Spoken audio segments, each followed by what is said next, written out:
Hello friends, कैसे हैं आप लोग। आज हम लोग डिस्कस करेंगे अपवाह तंत्र या नदी तंत्र, ठीक है, रिवर सिस्टम या ड्राइनेज सिस्टम।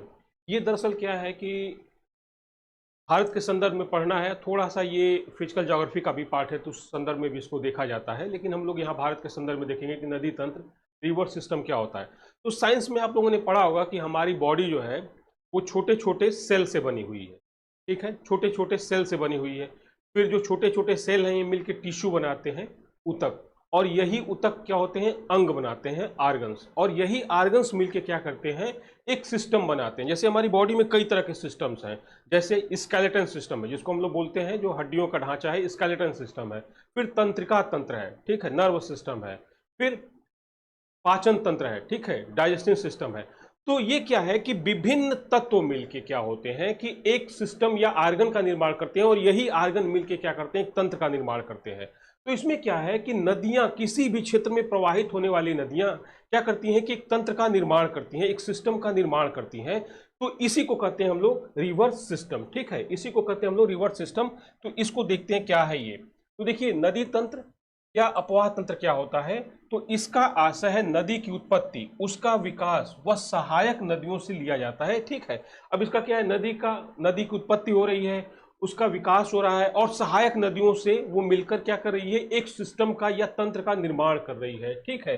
अब क्या होता है, जो क्षेत्र विशेष की भू आकृति, वहां के जियोमॉर्फोलॉजी, वहां के स्ट्रक्चर, वहां के उच्चावच तथा जलवायुविक दशाएं, जो क्लाइमेटिक कंडीशंस होती हैं, इन सभी दशाओं पे से निर्धारित होती है, तो इसे ही कहते हैं अपवाह तंत्र, ठीक है। अब अपवाह तंत्र तो हो गया कि नदियां जो होती हैं, मुख्य नदी है, अपनी सहायक नदियों के साथ मिलकर उस एरिया में किस तरह के तंत्र का निर्माण करती है या कैसे बनाती है, ठीक है। और फिर क्या होता है, प्रतिरूप होता है। प्रतिरूप का मतलब होता है कि उसका ज्यामितीय आकार क्या है उस क्षेत्र पे, तो इसी को हम लोग बोलते हैं अपवाह प्रतिरूप। इसको और डिफाइन करने के लिए हम लोग इस मैप का सहारा लेते हैं कि देखिए, इस मैप में क्या है कि एक मुख्य नदी है। अब ये मुख्य नदी यहां से निकल रही है, ठीक है, ये मुख्य नदी इधर से निकल रही है, ठीक है। अब ये मुख्य नदी इधर से प्रवाहित होते हुए आ रही है। अब इसमें क्या हो रहा है, इस मुख्य नदी में एक सहायक नदी यहां से आ रही है, एक सहायक नदी यहां से आ रही है, एक सहायक नदी इधर से आ रही है, फिर इस सहायक नदी की सहायक नदी इधर से मिल रही है इसमें। तो ये क्या है कि ये नदी जो मुख्य नदी है, ये कई छोटी छोटी नदियों से मिलकर क्या बना रही है, एक तंत्र का निर्माण कर रही है, या एक रिवर सिस्टम का निर्माण कर रही है, या इसी को कहते हैं ड्राइनेज सिस्टम का निर्माण कर रही है। जैसे इसको और स्पष्ट करने के लिए हम लोग देखते हैं कि यहां पर देखिए, इस मैप में देखिए, ये गंगा रिवर है, गंगा नदी है। अब देखिए, गंगा नदी क्या है कि यहां से गंगोत्री हिमनद से निकलती है, फिर इधर से यमुनोत्री हिमनद से यमुना निकल रही है, फिर आके यमुना क्या करती है, ये इलाहाबाद में या जो प्रयागराज है यहां पर आकर मिल जाती है। अब ये देखिए क्या हो रहा है कि गंगा में कई तरह की नदियां आके मिल रही हैं, ठीक है। तो ये पूरा जहां तक की नदियों का अपवाहित, गंगा पानी अपवाहित कर रहा है, जल अपवाहित कर रहा है, तो ये क्या हो रहा है, गंगा नदी तंत्र है। मतलब गंगा अपनी सहायक नदियों के साथ एक तंत्र का निर्माण कर रही है, जिसे कहा जाता है गंगा अपवाह तंत्र या गंगा रिवर तंत्र है। तो ये था। अब इसी को देख लीजिए कि जैसे देखिए कि ये ढाल के अनुरूप क्या हो रहा है, नदी प्रवाहित हो रही है, मुख्य नदी, और सहायक नदियां क्या हैं, इसमें आकर मिल रही हैं। फिर सहायक नदियों की सहायक नदियां उसमें आकर मिल रही हैं, फिर छोटी छोटी और नदियां आकर उसमें मिल रही हैं। तो इस तरह से क्या हो रहा है कि एक विस्तृत क्षेत्र पर एक सिस्टम बन जा रहा है, और इस सिस्टम का निर्माण कौन कर रहा है, मुख्य नदी कर रही है। तो इसे ही कहा जाता है नदी तंत्र, ठीक है। अब देखिए यहां पे क्या होता है कि अपवाह प्रणाली, जो रिवर सिस्टम है, ये कई प्रकार का होता है। रिवर सिस्टम क्या होता है, कई प्रकार का होता है। तो इसमें क्या होता है, एक होता है अनुवर्ती, अनुगामी, जिसको बोलते हैं कॉन्स्क्वेंट अपवाह तंत्र। इसमें क्या होता है कि कोई भी नदी जो होती है वो ढाल के अनुरूप प्रवाहित होती है। अब आप यहाँ पे सोचेंगे कि हर प्रत्येक नदी ढाल के अनुरूप ही प्रवाहित होती है, कोई ऐसी तो नदी होती नहीं है कि जो नीचे से ऊपर प्रवाहित हो रही हो। सारी नदियाँ क्या हैं, जैसे मान लीजिए कि पर्वतीय क्षेत्र है, तो सारी नदियाँ क्या हैं, ये पर्वत के ऊंचे वाले भाग से नीचे भाग की तरफ प्रवाहित हो रही होंगी। तो ये तो यूनिवर्सल ट्रूथ है कि ऊपरी भाग से निचले भाग में ही नदियाँ प्रवाहित होती हैं। कोई ऐसी नदी तो है नहीं कि जो नीचे से ऊपर जाएगी इस तरह से, ठीक है। तो ये चीज यहाँ पे हम लोग देखते हैं कि इसका ये मतलब है कि प्रत्येक नदी ढाल के अनुरूप प्रवाहित होती है, तो उसे कहते हैं अनुवर्ती या अनुगामी, कॉन्स्क्वेंट रिवर। तो इसको देख लीजिए, ढाल के अनुरूप प्रवाहित होने वाली नदी को अनुवर्ती नदी कहते हैं। अनुवर्ती नदियों को 4 वर्गों में विभाजित किया था। अब ये अनुवर्ती नदियां भी 4 वर्गों में विभाजित होती हैं। तो अभी तो आपको देख के लग रहा होगा कि प्रत्येक नदी ढाल के अनुरूप प्रवाहित होती है, तो उसमें दूसरी बात क्या है, अनुवर्ती कहने की क्या बात है। लेकिन कुछ ऐसी नदियां होती हैं जो ढाल के अनुरूप प्रवाहित नहीं होती हैं, उनको हम लोग आगे देखेंगे। अभी देखते हैं कि जो नदियां ढाल के अनुरूप प्रवाहित होती हैं उन्हें अनुवर्ती या अनुगामी, जिसको कॉन्सिक्वेंट रिवर भी बोला जाता है। अब ये भी 4 प्रकार की होती हैं। पहला है प्रधान अनुवर्ती, जिसको बोलते हैं मेन कॉन्सिक्वेंट। दूसरा है परवर्ती, जिसको बोलते हैं सबसिक्वेंट। तीसरा है नवानुवर्ती, जिसको बोलते हैं रीसिक्वेंट रिवर। और चौथा है प्रत्यावर्ती, जिसको बोलते हैं ऑफसिक्वेंट रिवर।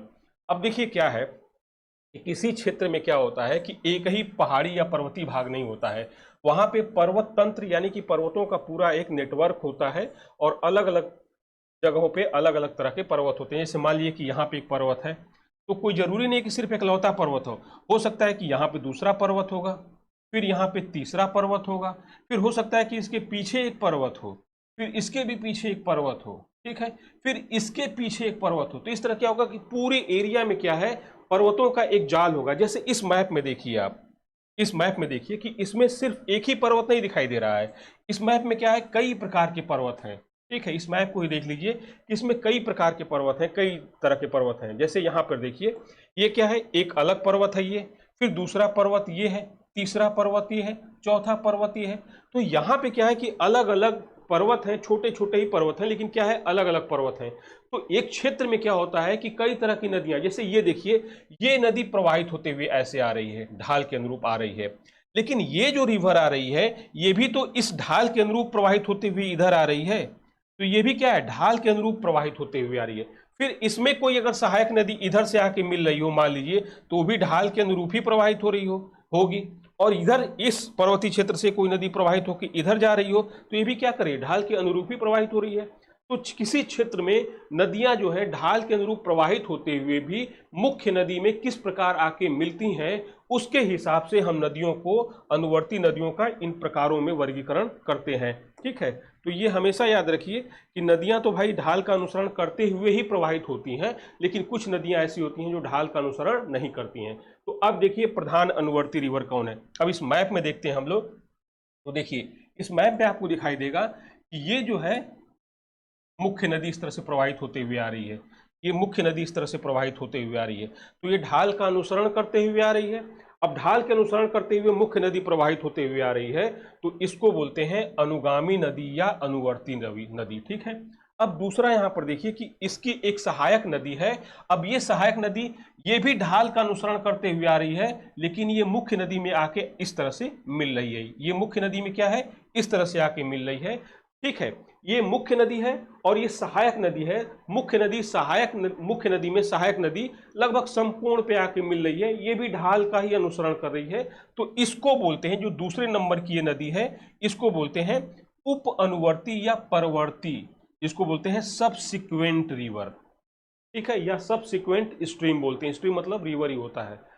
फिर एक रिवर है जो इधर ढाल से, मान लीजिए यहाँ पे कोई पर्वतीय भाग है, यहाँ पे कोई पर्वतीय भाग है, इधर से एक नदी निकली और ये क्या कर रही है, इस दूसरे नंबर की रिवर, जिसको हम लोग क्या बोले थे, उप अनुवर्ती, इसमें आके इधर से मिल रही है। तो इसको दिया जाता है नवानुवर्ती नदी, रीसिक्वेंट रिवर इसको बोला जाता है, या रीसिक्वेंट स्ट्रीम बोला जाता है।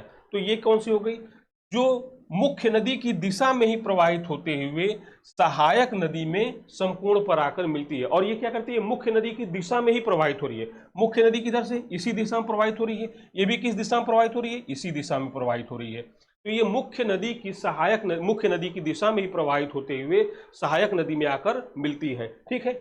अब एक आती है चौथी रिवर। मान लीजिए कि यहाँ पे कोई पर्वतीय भाग है, इस तरह से यहाँ पे पर्वतीय भाग है, तो इधर से कोई नदी निकलेगी तो वो भी इधर की तरफ प्रवाहित होगी, और ये क्या करेगी, इस जो मुख्य नदी की सहायक नदी है इसी में आकर मिलेगी। लेकिन ये मुख्य नदी जो है उसकी दिशा के विपरीत दिशा में प्रवाहित होते हुए इसकी सहायक नदी में आकर मिलेगी। इसको बोलते हैं प्रत्यावर्ती रिवर या ऑब्सिक्वेंट रिवर।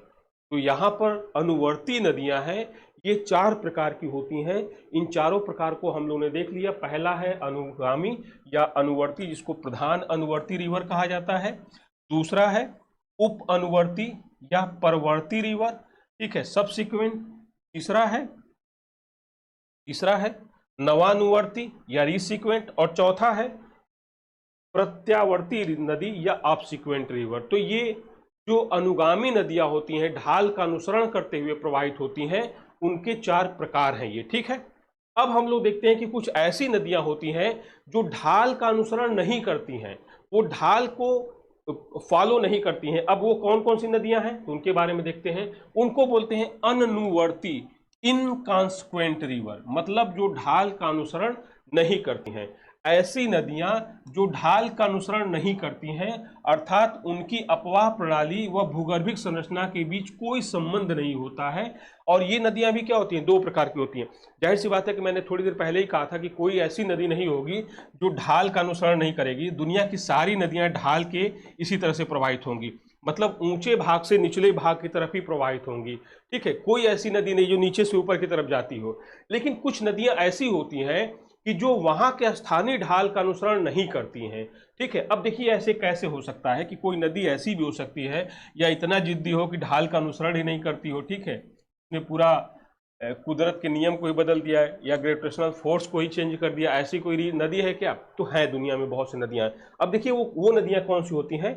मान लीजिए यहाँ पर एक कोई पर्वतीय भाग है, ठीक है, यहाँ पर एक पर्वतीय भाग है और यहाँ से एक नदी निकलकर इधर की तरफ प्रवाहित होकर यहाँ जा रही है, और ये समुद्र है। यहाँ पे ये नदी जाके समुद्र में गिर रही है, ठीक है। अब ये नदी इधर से प्रवाहित होते हुए जा रही है, ये क्या कर रही है, ढाल का अनुसरण करते हुए प्रवाहित हो रही है नदी, ठीक है।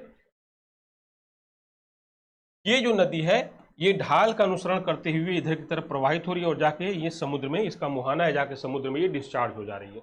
लेकिन किसी वश क्या हो रहा है कि यहाँ पर भूगर्भिक काल में यहाँ पे धीरे धीरे किसी पर्वत का निर्माण होने लग रहा है। अब पर्वत का निर्माण होगा तो ये क्या होगा, नदी के मार्ग में उत्थान होगा। अब नदी के मार्ग में जब उत्थान होगा तो नदी का मार्ग अवरोधित होगा। अब नदी के पास 2 विकल्प है। पहला विकल्प तो ये है कि नदी अपना मार्ग परिवर्तित करके इधर से घूम के या तो इधर चली जाए या इधर चली जाए, ठीक है। तो पहला विकल्प नदी के पास है कि अपने मार्ग को परिवर्तित कर लो, क्योंकि अब ढाल क्या होने लगा है, बदलने लगा है, ठीक है। तो नदी के पास पहला विकल्प है कि अपने मार्ग को परिवर्तित कर लो, या तो तुम इस दिशा में आ जाओ या इस दिशा में आ जाओ। दूसरा विकल्प ये है कि नदी इस पर्वतीय भाग को लगातार अपर्दित करती रहे, काटती रहे, यानी कि जितना उत्थान हो रहा है उतना अपर्दन कर दे नदी। अब कैसे करेगी कि मान लीजिए ये पर्वतीय भाग है, अब इसका नदी कटाव कर रही है लगातार, तो ये पर्वतीय भाग किस इस रूप में नहीं उठेगा, फिर ये इस रूप में उठेगा। ये नदियां क्या करेंगी, कटाव से गहरे गार्ज का निर्माण कर देंगी, गहरे गार्ज का निर्माण कर देंगी। और पर्वतीय भाग का उत्थान तो हो रहा है, लेकिन बीच में नदी कटाव करके क्या कर रही है, अपना पूर्ववर्ती मार्ग बनाए रख रही है, ठीक है। बहुत सी ऐसी नदियां दुनिया में हैं कि जो ढाल का अनुसरण नहीं करती हैं, वो लगातार अपर्दन करके अपने पूर्व मार्ग को बनाए हुए हैं। जैसे उदाहरण के रूप में हम लोग लेते हैं, आपने नाम सुना होगा सिंधु नदी, सतलज नदी, ब्रह्मपुत्र नदी, गंगा नदी। ये कुछ ऐसी नदियां हैं जो ढाल का अनुसरण नहीं करती हैं। कैसे नहीं करती हैं कि देखिए क्या हुआ था,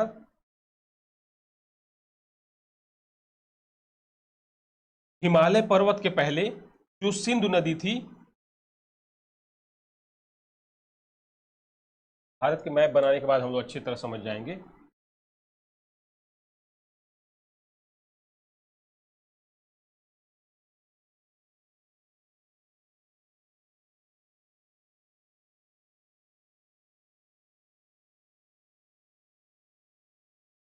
देखिए ये सिंधु नदी क्या था, यहाँ से मानसरोवर झील है जो तिब्बत के पठार है, यहाँ से तो सिंधु नदी निकलती है, इधर से ऐसे प्रवाहित होती है। सतलज नदी यहाँ से निकल के ऐसे प्रवाहित होती है, फिर ब्रह्मपुत्र नदी यहाँ से निकल के ऐसे प्रवाहित होती है, ठीक है। ये तो इसमें क्या हुआ था कि अब ये सिंधु नदी इधर की तरफ प्रवाहित हो रही थी, बीच में क्या हुआ कि हिमालय पर्वत का यहाँ पर उत्थान होने लगा, हिमालय पर्वत का उत्थान होने लगा यहाँ पर। अब क्या था कि सिंधु नदी और सतलज नदी के लिए ये विकल्प बचा था और इधर ब्रह्मपुत्र नदी के लिए कि अपने मार्ग को परिवर्तित कर लो, क्योंकि बीच में हिमालय का क्या हो रहा है, उत्थान हो रहा है। तो अब पहले की अपेक्षा ढाल परिवर्तन शुरू हो गया था। लेकिन इन नदियों ने क्या किया कि अपना मार्ग परिवर्तित नहीं किया, बल्कि इन्होंने क्या किया कि इस हिमालय पर्वत का ही अपरदन करना शुरू कर दिया।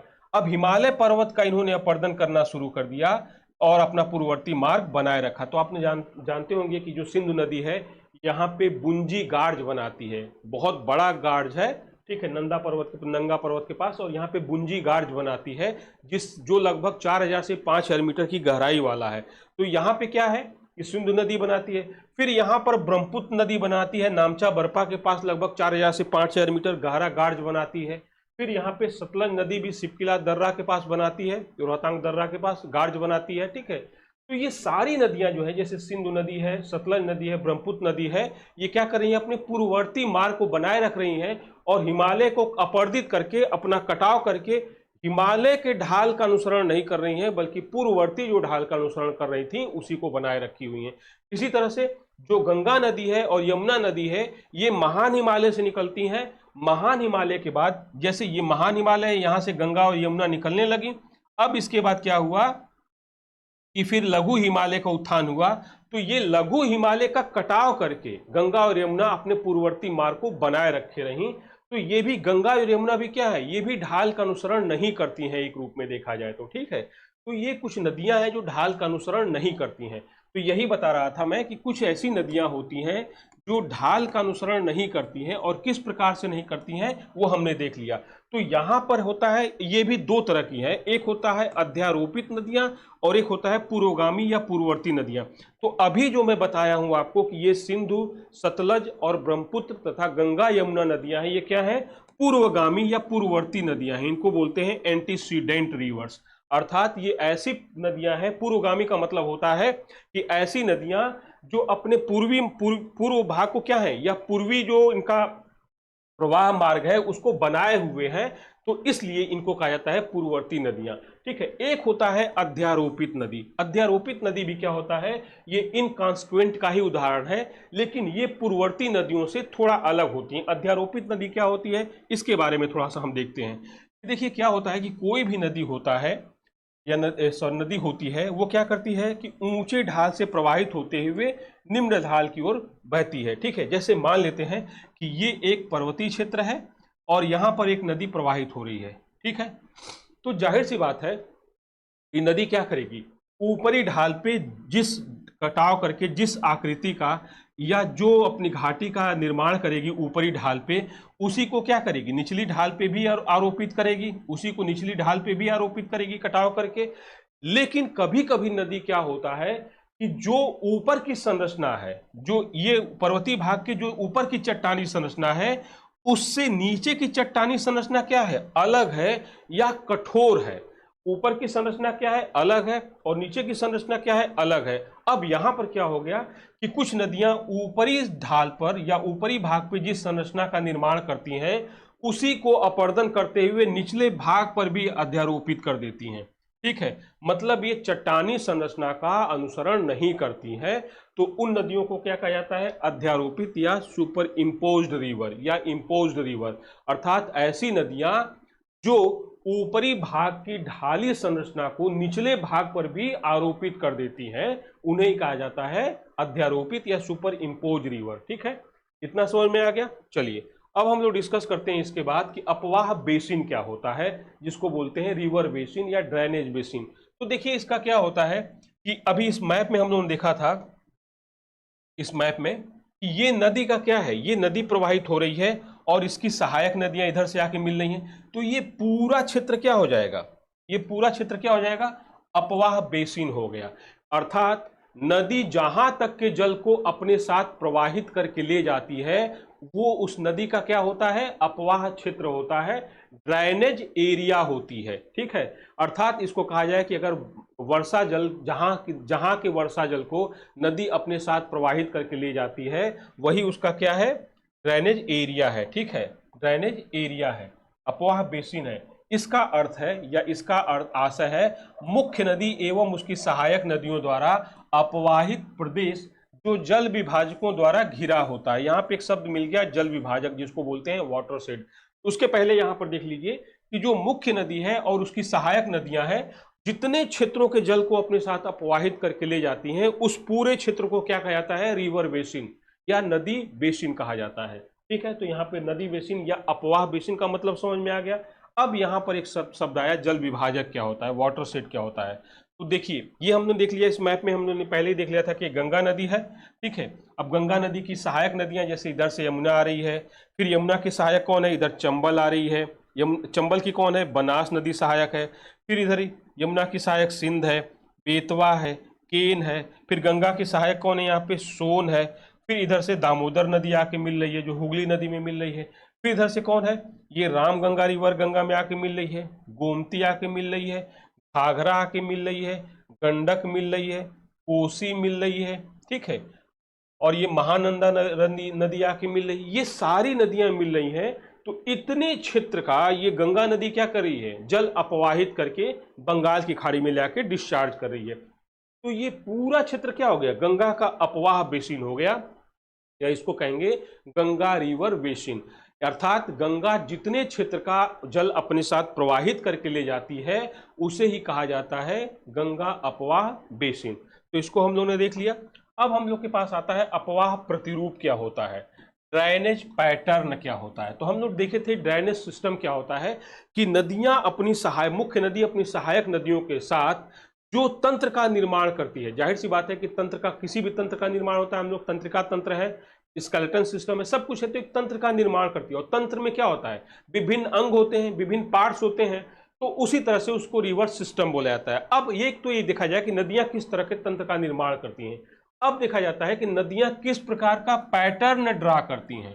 पैटर्न का मतलब होता है कि इनकी ज्यामिति आकृति क्या है। ठीक है, इनका फेज कैसा दिख रहा है, आकार कैसा दिख रहा है, उसी को पैटर्न बोलते हैं। तो इसको देखते हैं। इसका आशय है मुख्य नदी सहित सहायक नदियों द्वारा अपवाहित क्षेत्र का ज्यामिति रूप अर्थात आकार से है।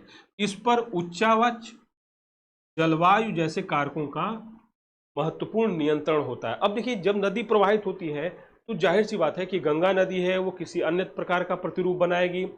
ठीक है, गोदावरी नदी है किसी अन्य प्रकार का प्रतिरूप बनाएगी। दुनिया में जितनी भी नदियां हैं सबका प्रतिरूप अलग अलग है। अब ये कैसे प्रतिरूप होता है तो इसको देखते हैं। देखिए इस मैप को ध्यान से देखिए कि ये एक डेंड्रिक है, मतलब वृक्ष जैसा प्रतिरूप है। अब देखिए क्या है, ये एक मुख्य नदी है।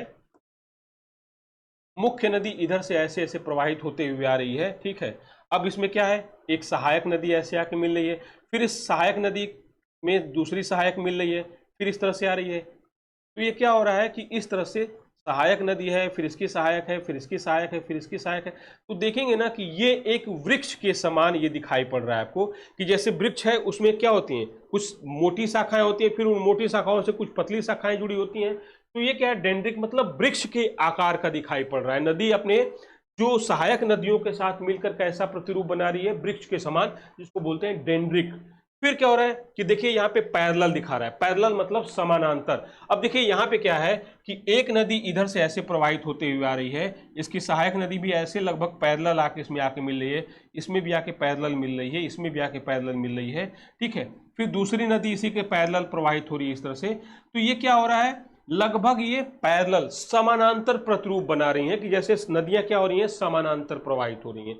फिर यहाँ पे देखिए ट्रेलिस मतलब लगभग जाल के समान दिखाई पड़ रहा है, जाल के समान। कि देखिए ये मुख्य नदी प्रवाहित होते हुए आ रही है इस तरह से, फिर इसमें सहायक नदी है वो इस तरह से आके प्रवाहित हो रही है, फिर सहायक में ऐसे सराय। तो ये क्या हो रहा है कि लग रहा है जैसे नेट के रूप में प्रवाहित हो रही है, जाल के रूप में बना दिया इन्होंने। जाल जाल होता है ना, नेट, उसके समान दिखाई पड़ रहा है। फिर दिखाई पड़ रहा है यहाँ पे रेक्टेंगुलर, मतलब ये लग रहा है कि जैसे आयताकार नदियां प्रवाहित हो रही हैं इस तरह से। अब ये ऐसा प्रतिरूप कब बनाएंगी कि जिस उच्चावचीय क्षेत्र पे या जिस सतह पे प्रवाहित हो रही हैं उसमें किस प्रकार की संरचना है या किस प्रकार का उच्चावच है, उसके हिसाब से नदियां क्या करती हैं कि अपने प्रतिरूप का निर्माण करती हैं। ठीक है, जैसे यहाँ पर देखिए रेडियल है, रेडियल का मतलब है केंद्र से बाहर की ओर जाने का। तो देखिए यहाँ पे हो सकता है कोई ऊंचा भाग होगा, अब यहाँ से नदी निकल के इधर की तरफ प्रवाहित हो रही है, यहाँ से नदी निकल के इधर की तरफ प्रवाहित हो रही है, यहाँ से नदी निकल के इधर की तरफ प्रवाहित हो रही है, यहाँ से इधर की तरफ प्रवाहित हो रही है। तो ये क्या है, रेडियल है, आर्य प्रतिरूप बोलते हैं कि किसी ऊंचे भाग से ये चारों तरफ क्या हो रही है, निकलकर प्रवाहित हो रही है। और इस तरह का प्रतिरूप उदाहरण जो है वो श्रीलंका में दिखाई पड़ता है कि श्रीलंका का जो मध्य भाग है उच्च है और आसपास की ढाल पहाड़ियां हैं, वहां से क्या होता है, ऊंचे भाग से नदियां निकल के चारों तरफ इस तरह से प्रवाहित होती हैं। जैसे भारत में अमरकंटक हो गया, अमरकंटक भी क्या है, इसी को दिखाता है, रेडियल प्रतिरूप को दिखाता है। क्यों, अमरकंटक से एक तरफ नर्मदा निकलती है, एक तरफ सोन नदी निकलती है और एक तरफ क्या होता है कि महानदी की सहायक नदियां भी निकलती हैं। ठीक है, तो ये हो गया। फिर एनुलर क्या होता है कि जैसे लगेगा कि ये चारों तरफ ढाल है और ढाल के चारों ओर क्या हो रहा है, इस तरह से प्रवाह दिखाई दे रहा है, मतलब ढाल को चारों ओर से घेरे हुए दिखाई पड़ रहा है। ठीक है, तो ये जो है कुछ अपवाह प्रतिरूप होते हैं कि नदियां अपने अपवाहित क्षेत्र में किस प्रकार की ज्यामिति को या आकृति को निर्मित करती हैं। ठीक है, चलिए तो अब हम लोग देखते हैं जल विभाजक क्या होता है, वाटर शेड क्या होता है, जो हम लोगों ने अभी एक शब्द देखा था। तो ये जल विभाजक का मतलब क्या होता है, जल विभाजक का आशय उस उच्च भूमि से है जो दो अपवाह तंत्रों को क्या करता है, पृथक करता है। यह नदियों का उद्गम क्षेत्र भी हो सकता है। अब देखिए इसको एक मैप से देखते हैं, एक फिगर से देखते हैं कि देखिए ये एक नदी प्रवाहित हो रही है, ये मुख्य नदी प्रवाहित होते हुए इधर की तरफ आ रही है। अब देखिए यहाँ पे ये पहाड़ी है, यहाँ पे ये पहाड़ी है, यहाँ पे ये पहाड़ी है, इधर ये पहाड़ी है। अब क्या होगा कि ये जो पहाड़ी है यहाँ से ये नदी तो निकल रही है, ये नदी निकल रही है मुख्य नदी, लेकिन इस पहाड़ी के दूसरे तरफ क्या होगा कि एक नदी और निकल रही होगी या कई नदियां निकल रही होंगी जो दूसरे तरफ प्रवाहित हो रही होंगी। जैसे इसको एक एग्जाम्पल से अभी हम लोग समझते हैं कि मान लीजिए ये एक पहाड़ी है, ये क्या है, एक पहाड़ी है। अब यहां पर क्या होगा,